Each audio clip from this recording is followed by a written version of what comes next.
सेवा सहयोग र सद्भावको 197औं दिन एबी न्यूज पहलको यो विशेष प्रस्तुतिमा स्वागत छ। आदरणीय दर्शकवृन्द, म सुशील पाण्डे र हामी यतिखेर लागिसकेका छौँ देशभरबाट र बाहिरबाट पनि आएका विविध खालका समस्या र ती समस्यालाई सम्बोधन गर्ने एबी न्यूज पहलको यो विशेष प्रस्तुतिमा छौँ।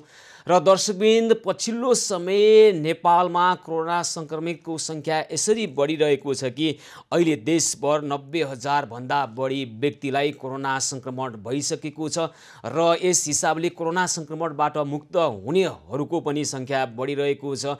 तर जुन ढङ्गबाट नेपालमा कोरोना संक्रमणको संख्या, संक्रमितहरूको संख्या बढिरहेको छ, यसभन्दा अगाडि यति छोटो समयमा यति धेरै संक्रमण फैलेला भन्ने आंकलन हुन सकेको थिएन। र अहिले जसरी कोरोना संक्रमणको जोखिम बढिरहेको छ र जसरी हामीले तयारी गरिरहेका छौँ, हामीले पहिलो दिनदेखि भन्दै आइरहेको कुरा थियो, जसरी कोरोना संक्रमितको संख्या अथवा कोरोनाको अन्तर्राष्ट्रिय अनुभवहरू हेर्दाखेरि हाम्रो तयारी जुन ढङ्गबाट गर्नुपर्थ्यो त्यो अपुग भएको कुरा हामीले गर्दै आइरहेका थियौँ, यसको लागि खबरदारी गर्दै आइरहेका थियौँ। अहिले हामी जे नहोस् भन्ने स्थितिमा पहिलो दिनदेखि नै हामी भन्दै आइरहेका थियौँ, झन्डै त्यतातर्फ जाने हो कि अब नेपाल भन्ने खालको अवस्था छ। र काठमाडौँ उपत्यकाकै कुरा गर्ने हो भने त काठमाडौँ उपत्यकाले कोरोनालाई खेलाँची ठानिरहेको छ र काठमाडौँ उपत्यकामा आजको मात्रै कुरा गर्ने हो भने 1017 जना नयाँ संक्रमित थपिएका छन् र यही हिसाबले संक्रमितहरूको संख्या बढ्दै जाने हो भने र कुल संक्रमितको करिब 10% व्यक्तिलाई आइसियु अथवा भेन्टिलेटरको आवश्यकता पर्ने यस अगाडिको आंकलनमा अहिले काठमाडौँ उपत्यकामै ठुलो संख्यामा आइसियु र भेन्टिलेटरको अभाव हुने अवस्था देखिएको छ। र नेपालले र विशेष गरी काठमाडौँले अन्तर्राष्ट्रिय अनुभवबाट र नेपालकै अन्य जिल्लाबाट पनि नसिकेको कुरा र सिक्न नचाहेको कुरा विभिन्न जनस्वास्थ्यविदहरूले भन्दै आइरहनु भएको छ। काठमाडौँ उपत्यकामा मात्रै अहिले 1000 भन्दा बढी आइसियु बेड र 100 भन्दा बढी भेन्टिलेटरको आवश्यकता पर्ने खालको आंकलन भइरहेको अवस्था छ। तर हाम्रो जुन तयारी छ, यो तयारीले नपुग्ने खालको स्थिति अहिले हामी भोग्नुपर्ने खालको स्थिति देखा परिरहेको छ। र वास्तवमा हामीले कोरोनालाई किन खेलाँची ठान्यौँ, काठमाडौँ उपत्यकाले कोरोनालाई किन खेलाँची ठान्यौँ र अब आउँदै गरेको चाडपर्वमा पनि मानिसहरूको आवत जावत बढी हुने भएका कारणले गर्दा कोरोना संक्रमितहरूको संख्या बढ्ने खालको अवस्था आउन सक्छ। यसका लागि पनि हामीले जुन ढङ्गबाट पूर्व तयारी गर्नुपर्ने थियो त्यो गर्न सकिरहेको अवस्था छैन। आखिर हामी के गरिरहेका छौँ, कोरोना संक्रमणको जोखिमलाई न्यूनीकरण गर्नका निमित्त हामीले के गर्न सक्छौँ, अझै पनि हामीसँग बाँकी रहेको समयमा हामीले गर्नुपर्ने काम जे हो त्यो हामी गरिरहेका छौँ कि छैनौँ, यस विषयमा हामी कुराकानी गर्नेछौँ जनस्वास्थ्यविद डाक्टर गेहेन्द्र महरासँग। र हामीले अन्तर्राष्ट्रिय अनुभवबाट सिक्यौँ कि सिकेनौँ, हामीले काठमाडौँ उपत्यकाले विशेष गरी देशको अन्य जिल्लाबाट हामीले त्यहाँ अन्य जिल्लामा जसरी कोरोना संक्रमणको जोखिमलाई न्यूनीकरण गर्नका निमित्त सम्बन्धित केही जिल्लाहरूले जुन उदाहरणीय काम गरेका छन् त्यहाँबाट हामीले सिक्न सकेनौँ, अझै पनि हामीसँग भएको समयले हामी कति काम गर्न सक्छौँ, हाम्रो पूर्व तयारीमा जसरी हामी तयारी गरिरहेका छौँ, काम गरिरहेका छौँ, यो ढङ्गबाट काम गर्दाखेरि अब हामी कुन हदसम्म कोरोना संक्रमणको जोखिमलाई न्यूनीकरण गर्न सक्छौँ। यसभन्दा अगाडि नेपालमा करिब 50,000 भन्दा बढी कोरोना संक्रमितको संख्या हुन जाँदैन भन्ने खालको आंकलन भएको थियो सुरुवाती दिनहरूमा। अहिले 90,000 भन्दा बढी कोरोना संक्रमितको संख्या बढिरहँदा र प्रतिदिन 2-3 हजारको दरमा कोरोना संक्रमितको संख्या बढिरहेको छ। यस हिसाबले अब हाम्रो जुन तयारी हामी गरिरहेका छौँ र यसले कस्तो खालको परिस्थितिको सिर्जना गर्ला अथवा अहिले हामीले के गर्न सक्छौँ, यो विषयमा जनस्वास्थ्यविद डाक्टर गेहेन्द्र महरासँग हामी प्रत्यक्ष जोडेर कुराकानी गर्छौँ। उहाँ प्रत्यक्ष सम्पर्कमा आइसक्नु भएको छ। हजुर डाक्टर महरा, नमस्कार, कार्यक्रममा स्वागत छ यहाँलाई। हजुर नमस्कार। हजुरहरूलाई धेरै धन्यवाद। ल, अब काठमाडौँ उपत्यकाको कुरा गर्ने हो भने त कोरोनालाई खेलाँची ठानिरहेका कुराहरू आइरहेका छन्। देशभरको कुरा गर्ने हो भने नेपालमा 90,000 भन्दा बढी भइसकेको छ कोरोना संक्रमितको संख्या। हामीले यहाँले आंकलन गर्नुभएको थियो यति छोटो समयमा जति कोरोना संक्रमितको संख्या बढिरहेको छ, हामीले के अपेक्षा गरे भन्दा बढी नै संख्या बढ्यो अथवा अपेक्षितै थियो र यो परिस्थितिमा हामीले के गर्नुपर्छ अब? एकदम जायज समय क्वेसन गर्नुभयो, समय सापेक्ष। किनभने हामीले जुन कोरोना नेपालमा फैलियो, सुरुमा देखियो र पहिलो लकडाउन भयो, त्यो बेला विभिन्न इन्टरभ्यूहरूमा मैले पनि भनेको थिएँ र हाम्रो WHO लगायत अन्य विभिन्न सङ्घ संस्थाका मान्छेहरूसँग अथवा युनिभर्सिटीका चाहिँ रिसर्चरहरूसँग मेरो कुराकानी भइरहेको थियो। यो बिचमा हामीले सरकारले गरेको यो जुन किसिमको तयारी थियो, जुन स्ट्राटेजी लिएर अगाडि बढिरहेको थियो हाम्रो देशमा, त्यो हिसाबले गर्दाखेरि हामीले के भनेको थियौँ भने दसैँ र तिहारको बिचमा चाहिँ यसले पिक लिन्छ है भनेर हामीले भनेको थियौँ र कतिपय मान्छेहरूले यसलाई विश्वास गर्नुभएन। हुँदैन, अब नेपालमा चाहिँ बलिया मान्छे छन् होइन, चाहिँ अरू देश जस्तो होइन, इटाली जस्तो अथवा युएस जस्तो होइन, हामी चाहिँ इम्युनिटी पावर बढी छ नेपालीको भन्ने किसिमको आकलन गरियो। तर अहिले हेर्दा हामीले आकलन गरियो केही ठ्याक्कै देखेर गइरहेछ।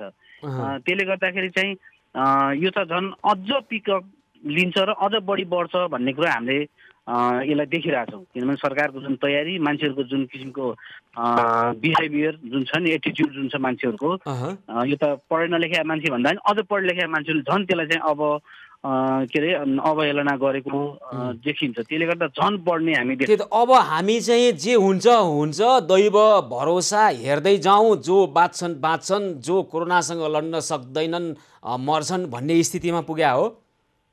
सरसरी हेर्दाखेरि त्यस्तो देखिन्छ। तर अझै पनि हामीले गर्न खोज्यौँ भने, गर्न चाह्यौँ भने यो गर्न सकिन्छ, रोक्न सकिन्छ। ल मलाई भनिदिनुहोस् त डाक्टर महरा, के गर्नुपर्छ? हामी यो बिन्दुमा उभिएर कुराकानी गर्दै गर्दा सङ्क्रमितको सङ्ख्या 90,000 भन्दा बढी नागेको अवस्था, मृत्यु हुनेहरूको सङ्ख्या 563 पुगेको छ। यो परिस्थितिमा हामी जुन तयारीको अवस्थामा अहिले छौँ, काठमाडौँ उपत्यकाकै कुरा गर्ने हो भने यहीँ आइसियु बेड र भेन्टिलेटरको सङ्ख्या पुग्दैन, अपर्याप्त हुन्छ भन्ने कुरा भइरहेको छ भने देशको दूरदराजमा अथवा अन्य स्थानमा के होला र दसैँ तिहार जस्तो, छठ जस्तो चाडपर्वमा मानिसहरू काठमाडौँबाट अथवा विभिन्न ठाउँबाट एक ठाउँबाट अर्को ठाउँमा जाँदा दूरदराजमा अब कोरोना पुग्दा त्यहाँको स्वास्थ्य स्थितिको कस्तो छ अवस्था होइन, यो सबैलाई मूल्याङ्कन गर्दाखेरि त अब अघि हामीले भने जस्तो अब यो दैवी भरोसामा भर पर्नु पर्ने हो कि भन्ने खालको स्थिति छ। तपाईँले आशावादिता व्यक्त गरिरहनु भएको छ। त्यसो हो भने त के गर्ने त? अहिलेको बिन्दुमा उभिएर भन्दा ल भन्नुहोस् त 1, 2, 3 मा हामी यसो गर्न सकिन्छ भन्ने केही छ यहाँसँग कुरा? पहिलो त के हो भने जनस्वास्थ्य जुन अवधारणा अथवा जनस्वास्थ्य को चाहिँ जुन के अरे नीतिहरू हामीले चाहिँ अवधारणा गर्नुपर्ने हो, त्यही नै हो पहिलो। भने मान्छेले चाहिँ यहाँ के छ भने मास्क लगाउने नलगाउने, व्यक्तिगत दूरी नै कायमै नगर्ने, भिडभाडमा पनि गइराख्ने, अनि लखर लखर चाहिँ कमानमा हिँडिराख्ने होइन। मैले लाउनै पर्दैन, मास्क किन लाउनु पर्दैन, मलाई कोरोनै सर्दैन होइन, मैले दूरी कायम गर्नु पर्दैन र अरूले गर्ने हो यस्तो काम भन्ने किसिमको मान्छेहरूको चेतना भयो क्या यहाँ। र अब काठमाडौँ त तपाईँको अब देशको चाहिँ राजधानी, अब प्रशासनिक केन्द्र भएपछि अभियसली मान्छेहरू त त्यहाँ जान्छन् नै, यो लकडाउन बनाएपछि त।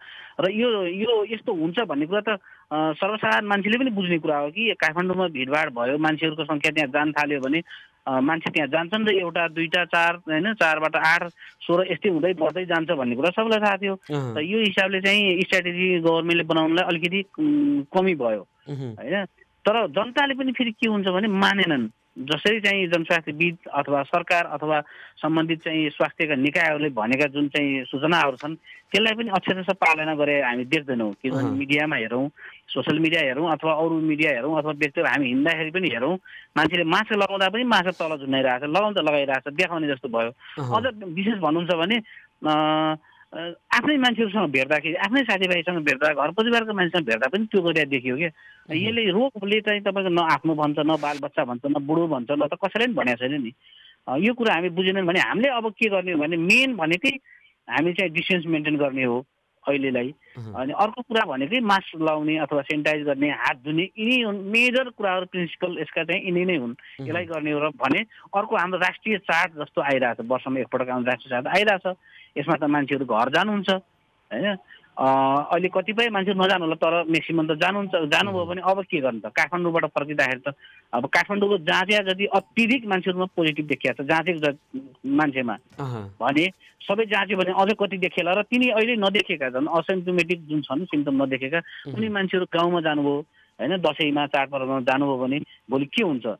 उहाँले आफ्नो एउटा उपहार लिएर जानुहुन्छ घरमा कि कोरोना लिएर जानुहुन्छ भन्ने यो किसिमको कुराहरूलाई चाहिँ विचार गरेर होइन, स्वास्थ्य रह्यो भने अर्को वर्ष मनाउँला हामीले चाडपर्व, रमाइलो गरौँला। अहिलेलाई चाहिँ हामीले कम गरौँ, जो जहाँ छौँ त्यही बसौँ र यसलाई चाहिँ स्वास्थ्यको जुन चाहिँ अवधारणा छन्, अवलम्बन गर्ने जुन नीति छन् जनस्वास्थ्यका, त्यसलाई चाहिँ अवलम्बन गरौँ र बसौँ भन्ने नै हो। र बिना काम चाहिँ घरबाट निक्लिने अथवा लखर घिन्ने भन्छ नि त्यो पनि गर्नु भएन, भिडभाड पनि गर्नु भएन र सरकारले पनि फेरि त्यही तरिकाले मिलाउनु पर्यो क्या। जब थाहा भइसक्यो भने त अब अनलाइन व्यवस्था गर्नु पर्यो हैन। अनलाइन चाहिँ पालो लिने, जस्तो बैंकमा जाँदा होस्, बैंकको मान्छेहरूलाई धेरै देखिया छ अहिले बैंकमा काम गर्ने कर्मचारीहरूमा।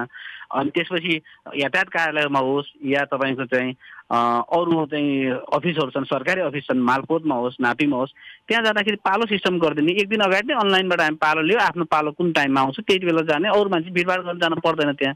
यसले गर्दाखेरि पनि हामीले कम गर्न सक्छौँ क्या। यस्ता कुराहरू पनि सरकारले गरिदिने र अलिकति दण्ड जरिवानाको पनि गर्नुपर्छ कि निगरानी गर्नुपर्छ कि भन्ने पनि फेरि पछाडि त्यसको पछाडि गर्नुपर्छ जस्तो लाग्छ। होइन भने त फेरि मान्छेले मान्दैन। हाम्रो यो दण्ड जरिवाना गरेर कतिको सफल होला होइन। अब यस अगाडि पनि लकडाउन गऱ्यौँ, निषेधाज्ञा लगायौँ, त्यस बिचमा पनि कोरोना सङ्क्रमितको सङ्ख्या घटेन, बढ्दै बढ्दै गइरहेको स्थिति छ। अब यहाँ सुझावहरू आउँछ, तपाईँहरू जस्तो जनस्वास्थ्यविदहरूले सुझाव दिइरहनु भएको छ, हो भौतिक दूरी कायम गरौँ, मास्क लगाऊँ, हातलाई सङ्क्रमण रहित बनाऊ भन्दा अब यो भनेको के हो नि, मान्छेले त्यसलाई ग्रहण गर्ने भन्दा पनि सबैले भन्न चाहिँ जाने छ, काम चाहिँ गर्न नजाने भने जस्तो परिस्थिति आइसक्यो होइन। अब यही हिसाबबाटै अगाडि बढिरहने सुझाव दिइरहन्छन्, नसङ्क्रमण हुने भइरहन्छ। मुख्य कुरो चाहिँ के हो भने बिरामी भएर आइसियुको अभावका कारणले व्यक्ति मर्नुपर्ने, भेन्टिलेटरको अभावका कारणले गर्दा मान्छेले ज्यान गुमाउनु पर्ने परिस्थिति नआओस् भन्ने चाहिँ आग्रह हो हाम्रो। त्यो चाहिँ हुने स्थिति देखा परिरहेको छ। सरकार पनि खासै तातेको देखिन्न है। र जनस्वास्थ्यविदहरू पनि यहाँहरूले भनिरहनु भएको छ अब करिब अब यही ढङ्गबाट अगाडि बढ्ने हो भने अबको 1-2-4 दिनमा अब भोलि पर्सितिर 1 लाखभन्दा बढी नाग्छ र 10-15 हजार मानिसलाई देशभर चाहिँ आइसियु बेडमा राख्नुपर्ने अथवा भेन्टिलेटरमा राख्नुपर्ने अवस्था छ। त्यो अनुसारको तयारी त छैन, विवश अवस्था आउन सक्छ। यसका लागि चाहिँ के गर्नुपर्छ? ल अब तत्काल रातारात आइसियु बेड थप्ने, भेन्टिलेटरको सङ्ख्या थप्ने, यतिर जानुपर्छ भन्ने त सबैलाई थाहा छ, गर्नुपर्छ भन्ने थाहा छ, भन्छौँ पनि हामीले, तर गर्नुपर्नेले गर्दैन भनेपछि अब गर्ने के त त्यसो हो भने? यस्तो छ, जस्तो गर्न चाह्यो भने नसकिने भन्ने छैन। जस्तो जर्मनीले रातारात तपाईँको चाहिँ कति हजार, लगभग 27,000 आइसियु सेटअप गरेको छ 1 हप्ताको बिचमा। कति यो अर्को पाटो भयो। तर अब हामीले के गर्न सक्छौँ भन्दा फर्स्टमा चाहिँ हामीले जुन अगाडि कुरा गरिरहेका छौँ कि जुन भौतिक दूरी कायम गर्ने कुराहरू, मास्क लगाउने कुराहरू, यिनी कुराहरू एउटा साइडमा छन् भने यो चाहिँ यो मान्छेहरूले थाहा नभएको कुनै कसैलाई पनि छैन कि अहिले कोरोना भने यस्तो यसरी सर्छ र यसो गर्नुपर्छ हामीले भन्ने सबैलाई थाहा छ। तर मान्छेले चाहिँ आफू अनुशासित भएनन् कि हाम्रो नेपाली जनताहरू अनुशासितै भएनन्, त्यसलाई मानेनन्, फलो नै गरेनन् कि।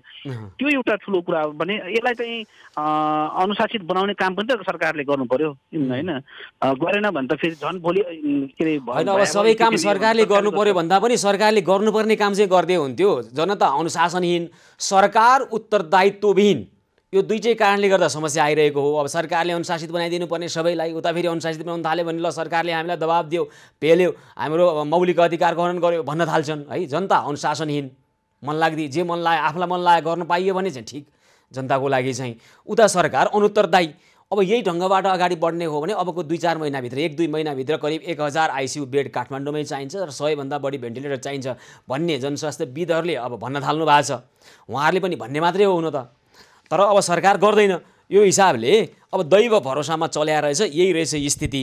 र तपाईँ हामी सबै आफू बचौँ अरूलाई बचाउँ भन्ने खालको सिद्धान्तबाटै अगाडि बढौँ, केही अरूको केही अपेक्षा गर्नुपर्ने स्थिति रहेनछ भन्ने निष्कर्षमा पुगिन्छ। वास्तविक कुरा गर्ने हो भने चाहिँ तथ्य त्यही हो, वास्तविक चाहिँ त्यस्तो भएको छ। तर मैले त अझै पनि आशावादी के हुन्छु भने अझै गर्न सकिन्छ होइन, नसक्ने कुरा छैन। यिनी रातारात तपाईँको चाहिँ सरकारले मन्त्रीमण्डल बनाउने कुरादेखि लिएर राजनीतिक उथलपुथल गर्न सक्छ भने यो त जनताको चाहिँ नैसर्गिक अधिकारको कुरा पनि भयो र प्रत्यक्ष जीवनसँग सरकार राख्ने विषय पनि भयो हुनाले सबैलाई लागौँ भनेपछि कुन पार्टी यो पार्टी त्यो पार्टी यो दिस एन्ड द्याट त्यो नभनेर तपाईँको चाहिँ सबैलाई चाहिँ समेटेर गएर गऱ्यो भने किन सफल हुँदैन? हुन्छ नि, हरेक देशमा भएको छ। हुन्छ ल डाक्टर गेहेन्द्र महराजी, यहाँहरूले आफ्नो ठाउँबाट, हामीले आफ्नो ठाउँबाट र सरकारले आफ्नो ठाउँ, जनताले आफ्नो ठाउँबाट आफ्नो दायित्व पुरा गरिदिएको भए यो अवस्था आउँदैन थियो। तपाईँ हामी सबैले अझै भएको समयमा आफ्नो ठाउँबाट गर्नुपर्ने अभिभारा वहन गर्दै काम गर्ने प्रयास गरौँ। केही होला, नतिजा सकारात्मकतर्फ उन्मुख बनाऊ, विवश अवस्था नआओस् भनिरहेका छौँ। आइसियु बेडको अभाव, अक्सिजनको अभावले गर्दा कोरोना सङ्क्रमितको अथवा अन्य कोही व्यक्तिको मृत्यु हुने अवस्थाको सिर्जना नहोस्। मानिस मर्दैछ तर भौतिक कुराको अभावका कारणले, भेन्टिलेटरको अभावले, आइसियु बेडको अभावका कारणले गर्दा कसैको ज्यान नजाओस् त्यो अपेक्षा मात्र गर्ने होइन, सकेको पहल गरौँ आफ्नो ठाउँबाट। यहाँलाई भने धेरै धेरै धन्यवाद छ अहिलेलाई। हस्, धन्यवाद, धेरै धेरै धन्यवाद हजुर। हस्, धेरै धेरै धन्यवाद छ। जनस्वास्थ्यविद डाक्टर गेहेन्द्र महरासँग अहिले हामी कुराकानी गर्दै थियौँ। तपाईँ हामी सबैलाई जानकारी छ, अबको केही दिन पछाडि अथवा करिब अब 1-2 महिना पछाडि जनस्वास्थ्यविदहरूले के भनिरहनु भएको छ भने भेन्टिलेटर र आइसियु बेड काठमाडौँ उपत्यकामा मात्रै पनि पुग्ने छैन र देशको अन्य दूरदराजको अवस्थाको त अहिले कुरा गरी साध्यै छैन। स्वास्थ्य अवस्थाको कुरा गर्दा एउटा सिटामोल ट्याब्लेट नपाएर ज्यान गुमाउनु पर्ने बाध्य नेपाली जनतालाई अहिले त्यहाँ नै देशका दूरदराजमा आइसियु बेड अथवा भेन्टिलेटरको व्यवस्था गर्न नसकिए पनि उपत्यका काठमाडौँ उपत्यका जुन राजधानी जस्तो मुलुकै देशकै राजधानी जस्तो ठाउँमा त आइसियु बेड र भेन्टिलेटरको अभाव हुने परिस्थिति आइरहेको छ भन्दै झकझकाउँदै पनि सम्बन्धित निकाय अहिले कानमा तेल हालेर बसेको छ भन्न सकिन्छ। किनभने चाहेको भए यो व्यवस्थापन गर्न नसक्ने भन्ने परिस्थिति हुँदै होइन। वास्तविकता के हो भने नचाहेकै कारणले यो अवस्था आउँदैछ। तर तपाईँ हामी सबै मिलेर त्यो अवस्था आउन नदियौँ। त्यो भनेको भेन्टिलेटरको अभावका कारणले, आइसियु बेडको अभावको कारणले भोलि कोरोना सङ्क्रमित अथवा कसैको ज्यान जाने परिस्थितिको सिर्जना नहोस् भन्नका निमित्त तपाईँ हामी सबैले आफ्नो ठाउँबाट सकारात्मक ढङ्गबाट दबाब सिर्जना गरेर समस्या समाधानको पहलमा जोड्यौँ। र दर्शकवृन्द, आज 197औं दिन सेवा सहयोग र सद्भावको हामीसँग थुप्रै खालका समस्या छन्। समस्या मात्र होइन, समस्या समाधानको उपाय र पहल पनि हामी गर्नेछौँ। सेवा सहयोग र सद्भावको 197औं दिनको न्युज पहल निरन्तर जारी रहनेछ। हामीसँगै रहनुहोला।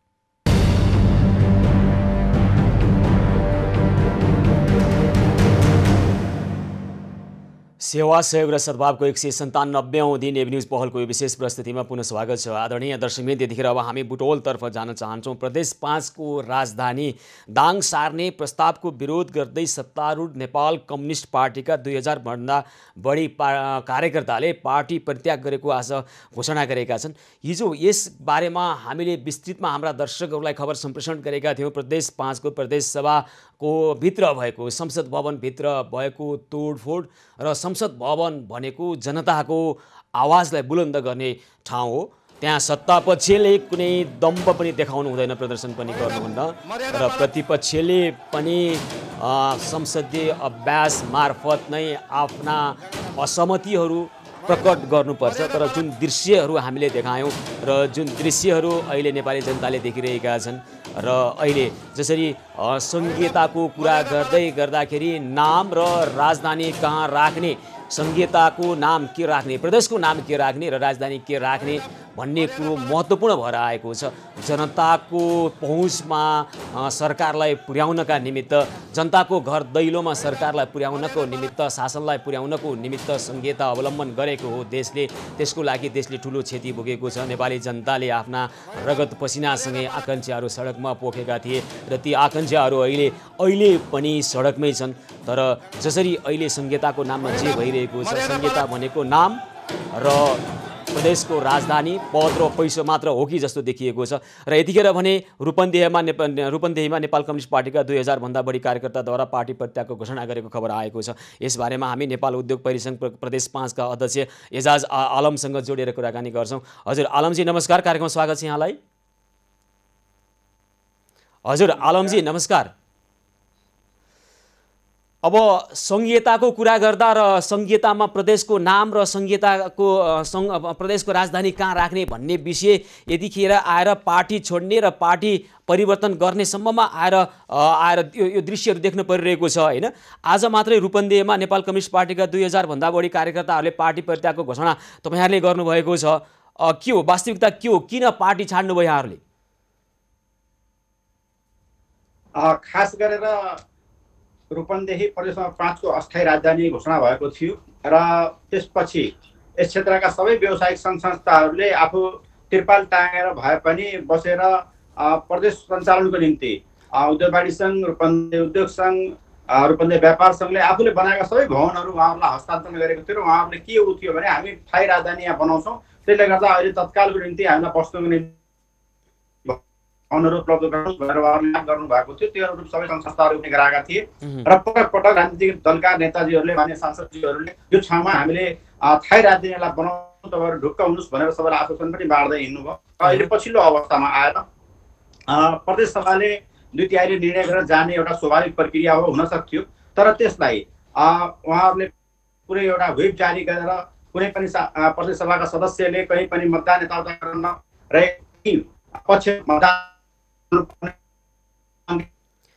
पक्ष मतदान गर्यो तरिकाले त्यो आपत्तिजनक छ।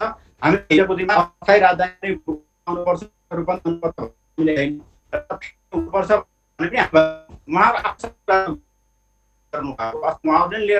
होइन आलमजी, यो राजधानीको विषय किन यति धेरै पेचिलो भइरहेको छ? यसमा जोडिएको स्वार्थ तपाईँ हामी सबैलाई थाहा छ होइन?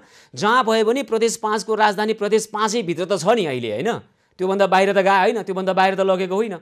अब कसैलाई बुटोलै चाहिने, कसैलाई अब भालुवाङ नै चाहिने अथवा अर्कोलाई काहीँ नै चाहिने कुरो, त्यहाँ स्वार्थ जनतालाई सबैभन्दा बढी सेवा दिउँ सुविधा दिउँ भन्दा पनि त्यहाँ विभिन्न खालका स्वार्थहरू तपाईँको जोडिएको छ। यो प्रदेश 5 को मात्रै विषय होइन, एउटा उदाहरण हो, एउटा यो प्रसङ्ग हो, एउटा उदाहरण, एउटा सन्देश के हो भने यसले प्रत्येक ठाउँका व्यक्तिहरू राजधानी आफ्नै ठाउँमा भइदिए त्यहाँ जग्गा किनिएको छ।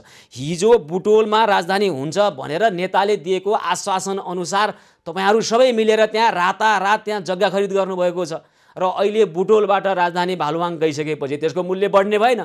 चिन्ता त त्यता छ, जनताको सेवाका लागि राजधानी यहाँ ल्याउँ भन्ने त तपाईँहरूले पनि होइन नि त आलमजी। मैले तपाईँको मात्र कुरा गरिरहेको छैन है, रूपन्देहीको मात्र कुरा भइरहेको छैन, प्रदेश 5 को मात्र कुरा भएको छैन, प्रत्येक ठाउँमा त्यही हो है। अब यहाँ प्रदेश 3 कै कुरा गर्ने हो भने अब काठमाडौँ हेटौँडा यहाँ त्यहाँ भनेर कति धेरै लफडा भयो। हेर्नुहोस् त, जनताको चासो चिन्ता कसैलाई छैन। प्रदेश केका लागि आएको भने प्रदेश नाम के राख्ने भनेर लफडा झगडा गर्न लागि आएको हो, राजधानी कहाँ तोक्ने भनेर जग्गाको भाउ घटाउने र बढाउनेको निमित्त आओ, पद र पैसोको लागि आओ, प्रदेश अथवा संहिता त्यसको लागि ल्याएको हो। नेपाली जनताले मरेर रगत पसिना बगाएर त्यो त होइन होला। तपाईँले ठिक भन्नुभएको छ, जग्गा दलालहरूको खेलो त्यो छ। म त्यो जग्गा दलालभित्र म पर्दिनँ, तपाईँलाई त्यो पहिला एउटा प्रश्न पार्न चाहन्छु। र हामी व्यवसायिक सङ्घ संस्थामा लागेका व्यक्तिहरू पनि जग्गा दलालका खेलोमा छैनन्, तर त्यो लागेका व्यक्तिहरूको खेलोहरू चलिरहेका छन्। जहाँसम्म यहाँले एउटा सबैले आफ्नो दाबी गरेका छन् भन्नुभयो, स्वाभाविक हो, सबैले राजधानी आफ्नो ठाउँमा भइदियो भन्ने चाहना राख्नु स्वाभाविक हो। हाम्रो एउटा मात्र के प्रश्न हो, यो स्वाभाविक कसरी हुन सक्छ? तपाईँले जुन कुरालाई स्वाभाविक भनिरह भएको छ, हामी अस्वाभाविक त्यही नै देखिरहेका छौँ। प्रदेशको राजधानी त्यहाँ हुनुपर्छ जहाँ सबै जनताको, त्यो प्रदेशभित्र बस्ने सबै जनताको समान पहुँच होस् होइन, सबैले समान ढङ्गबाट त्यहाँ पहुँच राख्न सकुन् र सबैलाई सहज होस्, सबैको पाएक परोस् भन्ने ढङ्गबाट सोच्नु न राजनीति गर्नु हो। तपाईँहरू अब राजनीति गर्ने मान्छे जुन तहमा भए पनि नेपाल कम्युनिस्ट पार्टीको होइन, तपाईँ अहिले उद्योग परिसङ्घ प्रदेश 5 को अध्यक्ष हुनुहुन्छ, त्यस्तै गरी थुप्रै त्यहाँ व्यवसायी साथीहरूले अहिले नेकपा छोडेका कुराहरू आइरहेका छन्। अनि कसरी तपाईँले अहिले भन्नु आफ्नै ठाउँमा राजनीति होस् भन्ने कुरा कसरी स्वाभाविक हुन्छ?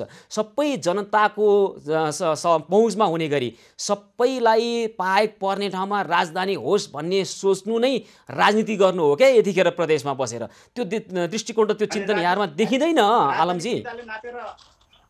राजधानी फिताले नापेर हुन्छ, कसले फितामा नापेर हुन्छ भनिरहेका छौँ हामीले, भनिरहेका छौँ आलमजी, हामीले फिताले नापेर गर्नुपर्छ भनिरहेका छौँ। बागमतीको राजधानी मकवानपुर सेन्टर हो, त्यही नेकपाले गरे होइन? त्यो त तपाईँकै दललाई सोध्नु पर्यो नि त। तपाईँ त्यही दलको कार्यकर्ता हुनुहुँदो रहेछ, 2000 कार्यकर्ता त अहिले पार्टी छोड्दै हुनुहुन्छ। तपाईँहरू सबै मिलेर दबाब दिनु पर्यो नि त, जनताको पहुँचमा हुने गरी, जनतालाई पाएक पर्ने गरी राजधानी राखौँ भनेर। हामीले के भनेका हौँ भने 7वटा प्रदेश अस्थायी राजधानी तोकिएकै ठाउँमा अरू ठाउँ हुन्छ भने प्रदेशमा 5 कै मात्र सार्नुपर्ने कारण के हो र? त्यो त आफ्नै दलका नेतालाई सोध्नु पर्यो। के भालुवाङ सबैलाई पाइक पर्ने हो? त्यो त आफ्नै दलका नेतालाई सोध्नु पर्यो। रामपुरका मान्छेलाई सबैलाई त्यो पाइक पर्ने हो? त्यही त।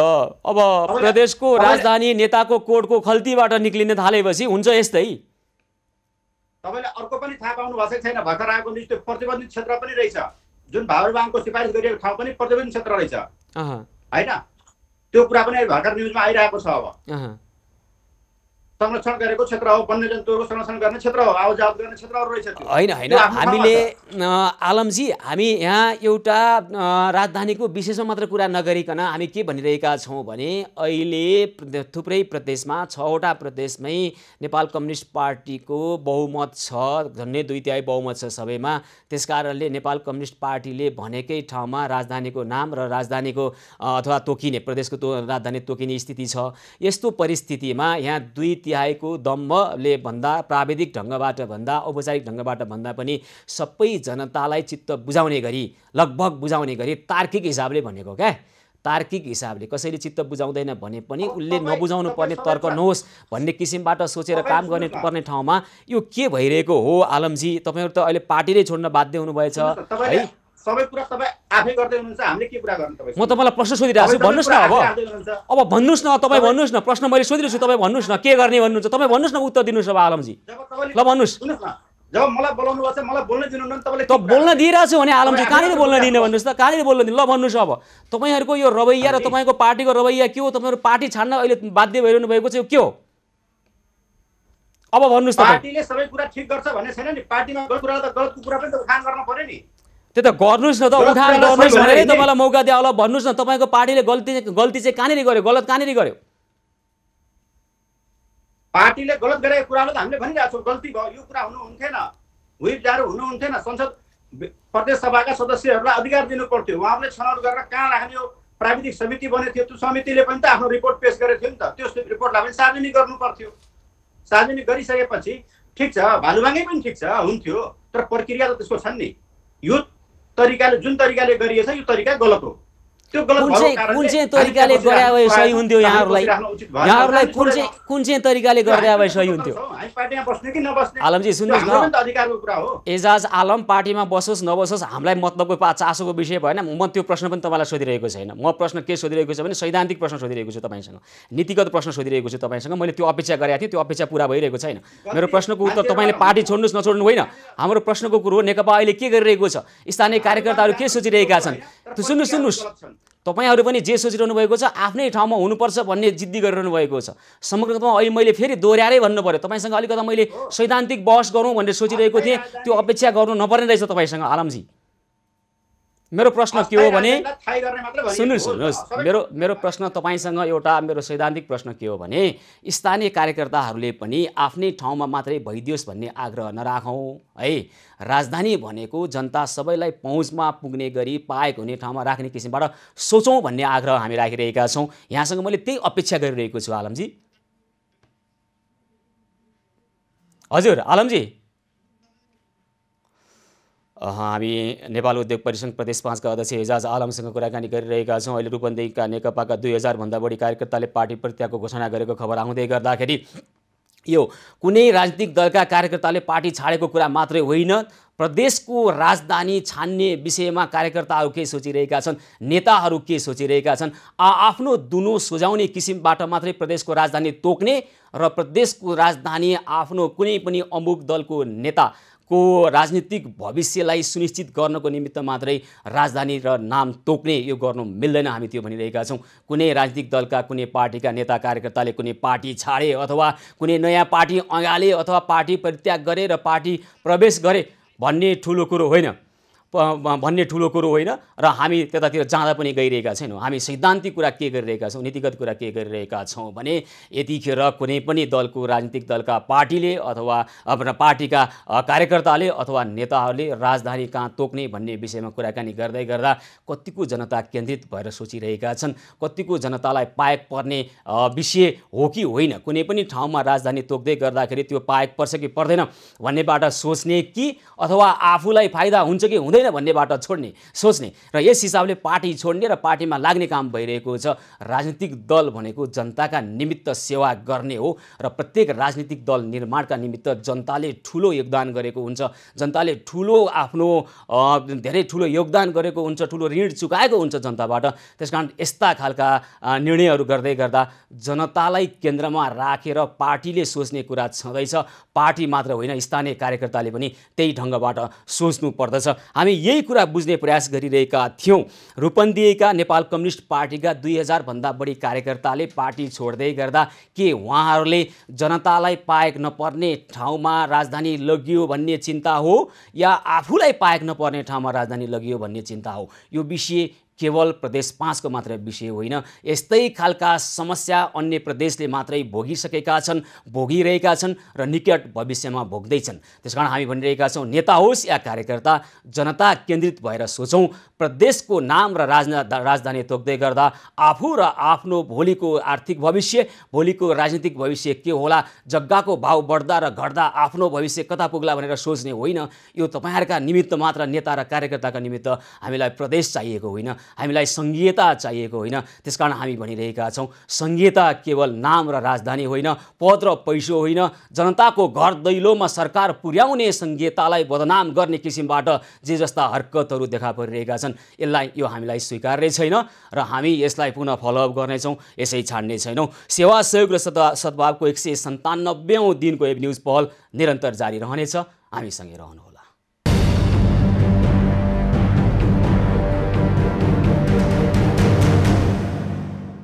सेवा सहयोग र सद्भावको 197औं दिन वेब न्युज पहलको यो विशेष प्रस्तुतिमा पुनः स्वागत छ। आदरणीय दर्शकवृन्द, विक्रम सम्वत 2050 साल चैत्र 11 गते तत्कालीन प्रतिपक्षी दलले संसदमा तोडफोड गरेर सुरु गरेको यो संसदीय अभ्यासको एउटा विकृत रूपको निरन्तरता अहिलेसम्म पाइएको छ, निरन्तरता भइरहेको छ र हिजो मात्रै प्रदेश नम्बर 5 को प्रदेश सभाभित्र नेपाली कांग्रेसका प्रदेश सांसदहरूले जे गरिरहेका छन् यसले हाम्रो संसदीय अभ्यासमा अर्को एउटा कुरूप दृष्टान्त थपेको छ। यसरी सांसदहरूले नेपाली जनताले तिरेको करबाट उठेको राजस्व खर्च गरेर किनिएका टेबल कुर्सी माइकहरू जसरी भाँचिरहेका छन्, के यो गर्नु जायज हो? के यसो गर्दै गर्दा सांसदज्यू माननीय ज्यूहरूलाई कानुनले कारबाही गर भन्दैन? के यसो गर्दै गर्दा उहाँहरूले राजनीति गरेकै ठहर गरेर हामीले चुप लाएर हेरिदिनु पर्ने हो, सही दिनुपर्ने हो? नेपाली जनताले, प्रत्येक नेपाली जनताको पसिना परेको छ त्यो कुर्सीमा, जुन कुर्सी अहिले बसुद्दिन खाँ फुटाउँदै हुनुहुन्छ, जुन कुर्सी अहिले अष्टभुजा पाठक, बैजनाथ कलवार र रमा अर्यालहरू तोडफोड गर्दै हुनुहुन्छ। के यो सही छ? के यसलाई अब नेपालका राजनीतिक दलका ठुला नेताहरूले गरेको हो त्यसकारण केही गर्न मिल्दैन भनेर हेर्ने कि उहाँहरूलाई पनि कानुनी कारबाहीमा ल्याएरै छाड्ने? के नेपालमा संविधानभन्दा माथि, कानुनभन्दा माथि कोही छ? के अब नेपालका राजनीतिक दलका नेताहरूले जे बोले पनि बोलिरहने र नेपाली जनता सुनिरहने मात्रै हो? उहाँहरू मनलाग्दी बोल्दै जाने र हामी सुनिदिनु पर्ने मात्रै खालको समाज निर्माणमा उहाँहरू लाग्नुभएको हो? के राजनीति त्यसकै लागि भइरहेको छ? कि अहिले जुन ढङ्गबाट यो 2050 चैत्र 11 गतेबाट नेपालको संसदीय अभ्यासमा जुन खालको विकृत अभ्यास भइरहेको छ, असहमति प्रकट गर्ने, असहमति अभिव्यक्त गर्ने शैलीमा जसरी तोडफोड र एकअर्कामा आक्रमणमै उत्रिने जुन खालको व्यवहारहरू प्रदर्शन गर्छन्, यसलाई अहिलेको मौजुदा कानुनले त स्पष्ट भनेको छ। मुलुकी अपराध संहिता 2074 को दफा 73 ले सार्वजनिक वा निजी सम्पत्ति तोडफोड गर्न वा बिगार्न पाइँदैन र त्यसो गरे सांसदलाई पनि 1 वर्ष जेल 10,000 सम्म जरिवाना हुन सक्छ। र यतिखेर यसरी कुर्सी तोडफोड गर्ने, यो कुर्सी भनेको नेपाली जनताको रगत पसिनाबाट किनिएको हो। संसद भवनमा लगानी कसले गरेको छ? नेपाली जनताले गरेको छ र नेपाली जनताको करले, उहाँहरूले तिर्नुभएको करबाट उठेको राजस्वबाट किनिएका यी सार्वजनिक सम्पत्ति, यी सरकारी सम्पत्ति यसरी तोडफोड गर्न मिल्छ? हो, असहमति हुन सक्छ, सहमति असहमति संसदमा हुने हो, संवाद छलफल त्यही गर्ने हो। तर जुन ढङ्गको रवैया देखाएको छ कांग्रेसले, के यो संसदीय अभ्यासभित्रै पर्छ? कानुनले के भन्छ? कानुनले के भन्छ हामीलाई थाहा छ। मुलुकी अपराध संहिता 2074 को दफा 73 ले स्पष्ट भन्छ। तर यसलाई कानुनमा ल्याउनको लागि के गर्न सकिन्छ? हामी अधिवक्ता स्वागत नेपालसँग यस विषयमा कुरा गर्छौँ। हजुर स्वागत जी, नमस्कार, कार्यक्रममा स्वागत छ यहाँलाई। धेरै धेरै धन्यवाद सुशीलजी। अब हिजो प्रदेश नम्बर 5 को प्रदेश सभाभित्र जे भयो तपाईँ पनि जानकार हुनुहुन्छ र जसरी नेपाली जनताको करबाट उठेको राजस्वबाट किनिएका सार्वजनिक सम्पत्ति, सरकारी सम्पत्ति तोडफोड भएको छ, यो कति हेर्ने नेपाली जनताले? 2050 चैत्र 11 देखि हेर्दै हेर्दै हेर्दै आएको हो। कहिले कुनै क्रान्तिकारी भन्ने पार्टीका नेताहरू त्यहाँ क्रान्ति प्रदर्शन गर्छन्, कुनै अब अहिले लोकतान्त्रिक अभ्यास र संसदीय अभ्यास सिकाउने पार्टी नेपाली कांग्रेस यो खालको हरकत देखाउँछ हैन? यो के हो? के भइराख्या हो? गर्ने के? कानुन स्पष्ट छ, तैपनि ठुलालाई कसले कारबाही गर्ने? उहाँहरूसँग त केही भन्नै हुँदैन। एउटा प्रश्न सोध्या, एकजना कार्यकर्ता एजाज आलम भाग्नुभयो कार्यक्रमबाटै हैन, उहाँले बोलिरहने, हामी सुनिरहनु पर्ने खालको उहाँको मानसिकता त्यो होइन, स्पष्ट भनिरहेका छौँ हैन। हामी त के भन्छौँ भने तपाईँ मजाले बोलिरहने, अरू सुनिरहने, धेरै सुन्ने नेपाली जनताले। अब तपाईँ सुन्ने हो, जनताले भनेको सुन्ने, खुरुखुरु काम गर्ने, जनताको सेवक हो। अब यहाँ जनताका सेवक, जनतैबाट पालिएका नेता, सांसद, हेर्नुस् त जनताले किनेको, जनताले करबाट किनेको सम्पत्ति कसरी तोडफोड गर्दैछन्, पटक्कै माया छैन है। यो भएको के हो? यो गर्ने के भन्नुस् त? अब होइन सुशीलजी, पहिलो कुरा त के हो भने यो विकृत संसदीय व्यवस्थाको मूलभूत विशेषता यही हो, यो व्यवस्था रहन्जेल यस्तो भइरहन्छ, 1 नम्बर। दोस्रो नम्बर, कानुनी व्यवस्था छँदैछ। तेस्रो नम्बर त्यो जो सभामुख त्यहाँ राष्ट्रिय अमर्यादित पोसाक लगाएर बसेका थिए नि, त्यो टाईमा बसेका थिए, तिनी आफै अमर्यादित छन्। उनले दिएको आदेश पनि त्यहाँ मर्यादा पालकले चाहिँ मान्न सक्ने स्थिति थिएन। होइन स्वागत, तपाईँ के भन्दै हुनुहुन्छ? अब राजनीतिक पद्धति र संसदीय अभ्यास भएको कारणले यस्तो अनि टाई लगाएको कारणले तोडफोड भयो हो त भने? जे लगाए पनि पोसाक त व्यक्तिले जे मन लाग्छ त्यही लगाउला, अब उहाँको इच्छाको कुरो होला। अब त्यहाँ प्रदेशले के व्यवस्था गरेको थियो, चुरो कुरो नेताले आफूलाई के ठान्दछन्, म कानुनभन्दा माथि, मैले जे गरे पनि हुन्छ। राजनीतिको नाममा यो मुलुकमा जे गरे पनि हुन्छ, नेता भनेपछि जे गरे पनि हुन्छ। अरूले प्रश्न सोध्नै हुन्न, उहाँलाई बुरुक्क उफ्रिया छ, कार्यक्रमको प्रत्यक्ष प्रसारणबाट निक्लेर हिँडेको छ, भागेको छ। के हुन खोजे के हो भने? सुशीलजी सुन्नुहोस् न, तपाईँ पहिला यो क्लियर हुनुहोस्, त्यो सभामुखको भाँच्नु पर्थ्यो हातखुट्टा, होइन? त्यो टाई लगाएर बस्ने सभामुख बस्ने नै होइन, कुर्सी भाँचेछन्। तर भाँच्ने कुर्सीवाला जो कुर्सी भाँच्ने थिए तिनीहरू नै अमर्यादित थिए। अघि तपाईँले भन्नुभएको संसदीय व्यवस्थाको मूलभूत विशेष त यही हो, तर पनि कानुनले व्यवस्था गरेको छ। अघि तपाईँले भन्नुभएको जुन दफा 73 हो, दफा 73 यसमा लागू हुने होइन। यसमा लागू हुने चाहिँ के हो भने हाम्रो अपराध संहिताको दफा 58 लागू हुने हो।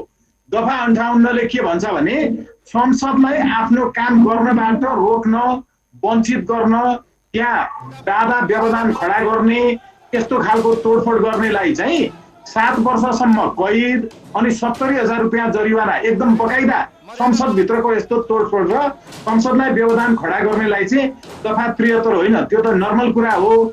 दफा 73ले के भनेको हो भने यदि सांसदले यसो गरेको रहेछ भने, सार्वजनिक सम्पत्ति पनि तोडफोड रहेछ भने त्यसमा थप 1 वर्ष, तपाईँले दफा 73 हेर्नुभयो भने त्यसमा यो परिच्छेदमा हुने कसुरमा हुने सजायमा थप 1 वर्ष र अरू 10,000 रुपियाँ थप भनेको हो त्यो दफा 73ले।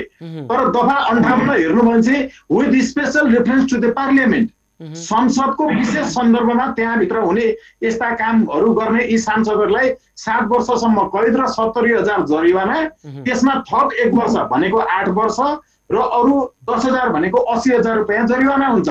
यो दफा 58ले बकाइदा व्यवस्था गरेको छ। अब योभन्दा अगाडि तपाईँले हेर्नुभयो भने प्रमोद कुमार शाह जसलाई पक्राउ गरिएको थियो नि राष्ट्रिय जनता पार्टीको तर्फबाट इलेक्ट्रोनिक सर्लाहीका, उनलाई तपाईँको चाहिँ जनकपुर एयरपोर्टमा भ्यान्डलाइज गर्दाखेरि पक्राउ गरियो। उनलाई चाहिँ यो दफा 73 अन्तर्गत चाहिँ कारबाही चलाउन सुरु गरेको थियो, त्यो पनि भएन। अन्तर्राष्ट्रिय अभ्यासहरू पनि छन्। तपाईँले चाहिँ जस्तो रोबर्ट वाटसनको केस हेर्नुभयो भने युकेमा उहाँलाई पक्राउ गरिएको थियो 2016 को मे 5 मा। यतातिर तपाईँले चाहिँ अमेरिकामा हेर्नुभयो भने क्रिस ग्रिनलाई पक्राउ गरिएको थियो, उहाँ चाहिँ फर्स्ट ब्ल्याक फिमेल लिडर हुनुहुन्थ्यो भर्जिनिया सिनेटको। यस्ता धेरै कुराहरू छन्। अब अहिले यहाँ यति मात्रै होइन सुशीलजी, यो सार्वजनिक सेवा पनि यिनीहरूले अवरुद्ध गरेका छन्, यी तोडफोडहरू पनि गरेका छन्। सार्वजनिक सेवा अवरुद्ध गरेको तपाईँको दफा 68ले व्यवस्था गरेको छ। यसमा 3 वर्ष कैद र तपाईँको 30,000 रुपियाँ जरिवाना हुने फेरि अर्को व्यवस्था छ। यो भएको हुनाले मैले अघि भनेको त त्यो सभामुखदेखि नै हेर्दै तपाईँको हेर्न मन नलाग्ने सभामुखले लगाएको। अब कसले गर्ने त कारबाही? अब कानुनले स्पष्ट व्यवस्था हुँदा हुँदै पनि सानालाई ऐन ठुलालाई चैन भन्ने कुरो चाहिँ यहाँ आएर व्यवहार त देख्न पाइँदो रहेछ के, अहिले नै देख्न पाइन्छ नि त, होइन? र कसले गर्ने त कारबाही, कसले गर्ने ल भन्नुहोस् त? संसदीय व्यवस्था मात्रै यस्तो व्यवस्था हो जहाँ सांसदलाई नियन्त्रण गर्ने कानुन बनाउन सकिँदैन, नेतालाई नियन्त्रण गर्ने कानुन बनाउन सकिँदैन। यो सोकल हजुर, स्वागत नेपालजीसँग हामी अधिवक्ता स्वागत नेपालसँग कुराकानी गर्दै थियौँ। सार्वजनिक सम्पत्ति तोडफोड गर्ने सांसदलाई मुलुकी अपराध संहिता 2074 को दफा 73 अनुसार कारबाही गर्ने कुरा स्पष्ट छ। तर हामीले पटक पटक देखिरहेका छौँ नेपालको संसदीय अभ्यासमा आफ्नो असहमति अभिव्यक्त गर्ने शैलीमा आफ्नो मनलाग्दी जे मन लाग्छ त्यही गरेर सार्वजनिक सम्पत्ति भनेको नेपाली जनताको करबाट तिरिएको, करबाट उठेको, राजस्वबाट किनिएको सम्पत्ति तोडफोड गर्ने जुन शैली र अभ्यास हामीले देखेका छौँ, यसको बारेमा हामी स्वागत नेपालसँग कुराकानी गरिरहेका छौँ। हजुर स्वागतजी,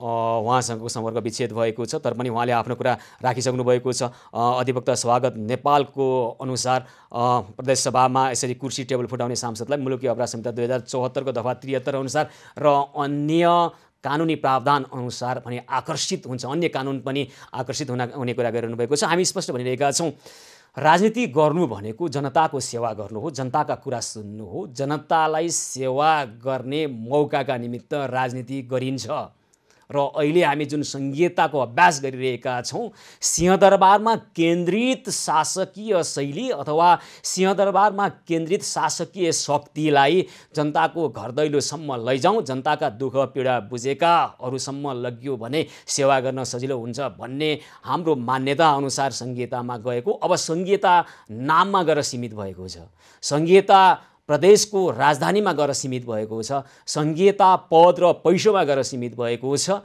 र यो ठिक भइरहेको छैन, यो बेठिक भइरहेको छ। तपाईँ हामी सबैले गलतलाई गलत र सहीलाई सही भन्ने बानी गर्नुपर्छ। त्यही अनुसार आवाज उठायौँ भने यो मनलाग्दी चल्ने छैन। लोकतन्त्रको नाममा नेतातन्त्रको मनलाग्दी चल्ने छैन। केही मुठ्ठीभर व्यक्तिको मात्रै मनलाग्दी जुन देशमा चलिरहेको छ त्यो स्वीकार्य छैन। हामी आवाज उठाइरहन्छौँ, कसैलाई चित्त बुझोस् नबुझोस्, कोही प्रत्यक्षमा कुराकानी गर्दै गर्दाखेरि उत्तर दिन नसकेर भागुन्, एजाज अलाम जसरी अघि भाग्नुभयो यसै गरी भाग्दै जानेछन्। नेताको कुरा मात्रै सुन्ने, नेताको कुनै यो सार्वजनिक उहाँहरूको मञ्च होइन, आफ्ना कुरा गरौँ भनेर हाम्रा कुरा सुन्नुपर्छ, जनताका कुरा सुन्नुपर्छ।